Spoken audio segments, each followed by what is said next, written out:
Alright guys, welcome back to the series known as the Knowledge Dump, where I'm just giving off all of the experiences that I have in my brain to you.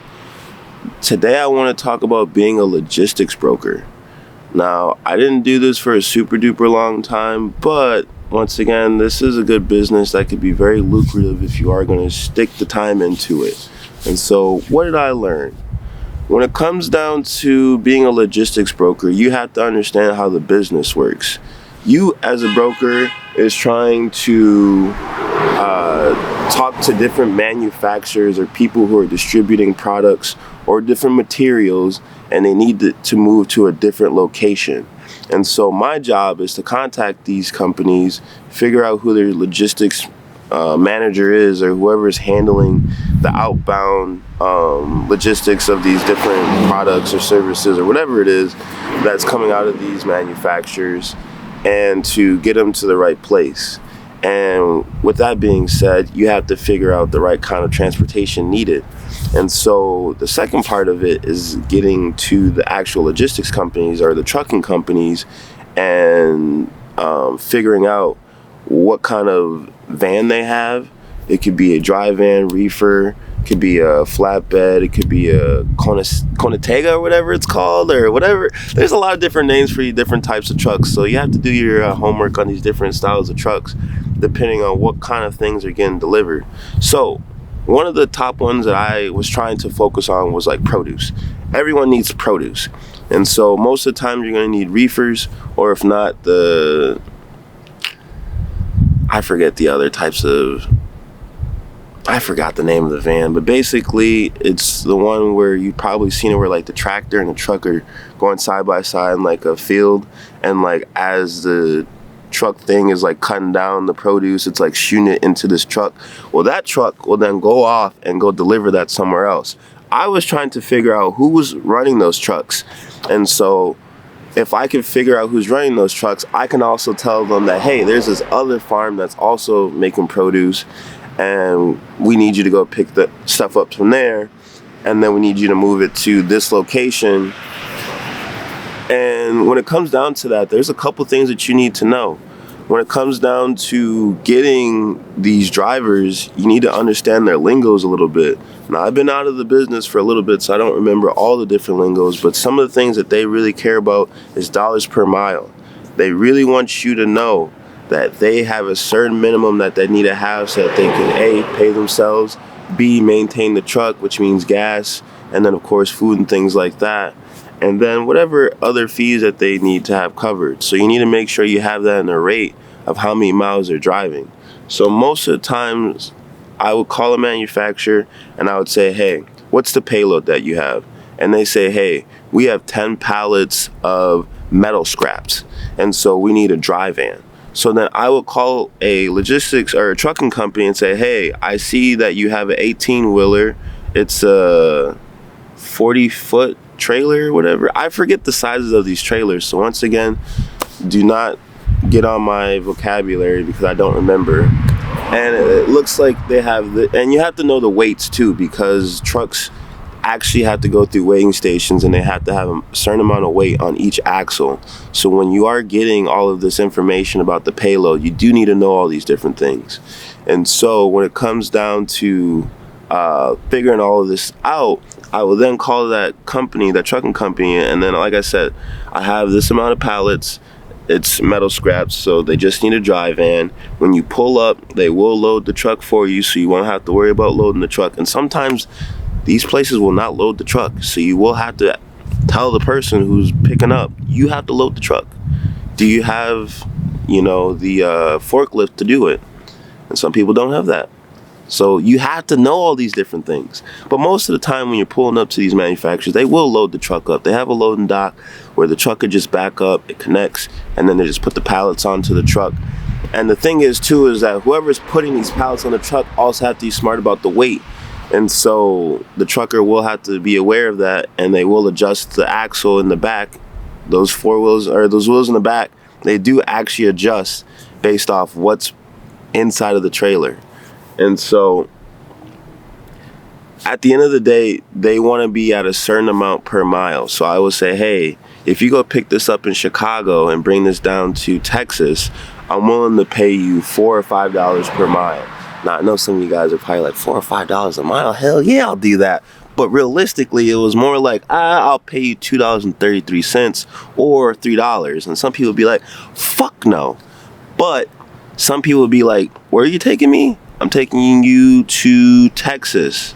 And you're going to be around a huge hub of other distributors that you can easily pick up your next payload on. So that's why I'm not paying you as much, because I know it's going to be easy to get out of the next city that you're in. Another thing that you also have to know is where you're sending these people. When you're sending them to a huge hub of different places that also need their services, you can get away with having less for that payload. So let's say I'm sending someone up to Chicago. I can make sure that I can get the least amount and be like, yo, you're in Chicago. I can easily find you another payload to get you out of there to another city that you want. So take this load, go up to Chicago, and then I'll figure out what you can pick up afterwards, and then I'll get you out of Chicago. Now, a thing with that is that you do have to understand that I don't know what the name of the department is, but these truckers, they do get regulated, as in they can only drive a certain amount of hours on the road at a time. Even if they're not tired, they can only clock in a certain number of hours at a time. I don't remember what those set of hours are, but once they hit that, they have to stop driving. They can be in the middle of delivering your payload, but if they hit those hours, they have to stop driving. So that's another thing you have to calculate. Oh, if you go pick this up, how long have you been on the road already? Oh, you're almost maxed out? Nah, I can't have you sleeping on this payload. I need this delivered by a certain time. You gotta know these things. It's kind of interesting how this all works. And then, other than that, dang, I was really trying to get to a point about the, how you make money as a logistics broker. So remember how I said you call that manufacturer and you get that payload? So most of the time the conversation goes like this. Hey manufacturer, I see you have this load. I have the metal scraps, and we're willing to pay $1,600 to get it out of here and to have it go to wherever it's going. Now in my head, I start doing the math. I'm trying to get a profit out of that. I try to take the 600, 500, 400 off the top, and then tell my trucker that the payload is only worth $600, $800, $900, whatever it is. And the difference is what comes into my pocket. So if I got that $1,500 load and you agree to do it for $900, I just took $600 home because I took home the difference. Now, it depends on where you're working as a logistics broker, because it's not like you're getting all $600 sometimes. Sometimes I can be going right to your company and all they do is they pay you a salary. Sometimes you can get paid hourly with commission on top, depending on how much of the difference you can make from each of these payloads. And so you really just have to figure out, how you get into the business and where you're going to be about. If you're independent, then yeah, you can kind of take some of the money home more, but you do have to realize you have to run a business, so it's not like you get to keep those $600 once again. You have to use it to run your business. And if you do work for somebody else, they more than likely really don't want you to keep all that money, so you will have to pay up some of that, or if not, they get all of it and you just get your salary. And so when it comes down to the next part, which is getting the most out of it, you gotta start figuring out the bigger payloads that pay more. And some of the bigger ones that pay more is moving military equipment, manufacturing equipment, and like big items that are specialty items. And so you probably seen these items on the highway where they need like the overload trucks and they stick off on the side and things like that. There's a logistics broker that set that up and said, hey, I have this big ass item. I need you to have a special type of flatbed. It can't be a normal flatbed. And you need to pick up this huge crane from this manufacturer and deliver it to this construction site. And you're going to get paid $7 a mile or $7 per mile because of the fact that it is a bigger item. I know it's going to take a lot more gas to do it, and you have the specialty truck to do it, which is kind of rare to find. And so when you can start getting to some of these bigger ones, especially the government contracted ones, you can get paid a lot more. They pay a lot more for these payloads. Sometimes they pay 10, 20, 30,000, and you can find truckers that want to do it for half the amount. And so then you profit off all of that. You make good money. And so when you're in this business for a while, you will start learning about the different payloads and how much you can get for each one. You realize that some of those specialty ones, you can only maybe get one of those a month, and you have to spend a lot more time just doing the produce or the freezer items or metal scraps or just normal pallets of whatever it is. I've had one time where it was literally just pallets of pallets. Like, you need help moving pallets filled with pallets on it? Yes.